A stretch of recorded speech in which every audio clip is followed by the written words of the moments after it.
Welcome to the Banker Lamp. Please enjoy the video. In this video, I will explain how to make canned sardines at home. It's a rewarding process that allows you to enjoy fresh, preserved fish. We'll cover everything from preparing your sardines to the final sealing and storage. This guide will help you create delicious, shelf-stable sardines, ensuring you understand each important step for a safe and tasty result. Let's get started on this exciting culinary adventure. First, choose very fresh sardines, ideally around 4 to 5 inches in length. Thoroughly clean them by removing the heads, guts, and scales. Next, prepare a brine solution using 1 cup of salt per gallon of water. Immerse your cleaned sardines in this brine for about 30 minutes to 2 hours.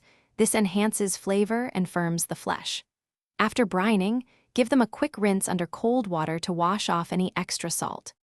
Now, carefully pack your prepared sardines into clean pint or half-pint canning jars, leaving 1 inch of headspace. You can add olive oil, water, or your favorite seasonings like bay leaves or smoky paprika for extra flavor. Once filled, wipe the jar rims, apply lids, and tighten the bands to fingertip tight. Process these jars in a pressure canner at 10 pounds of pressure for 100 minutes, adjusting for altitude if necessary. This step is crucial for safety. After processing, let your jars cool undisturbed for at least 12 hours.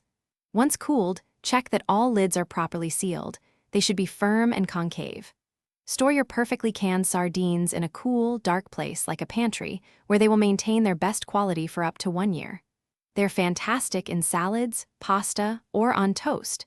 Don't forget to check the description below for a link to this product and other great deals. Enjoy your delicious homemade sardines. Thanks for watching. If this was helpful, leave a like and consider subscribing. See you next time.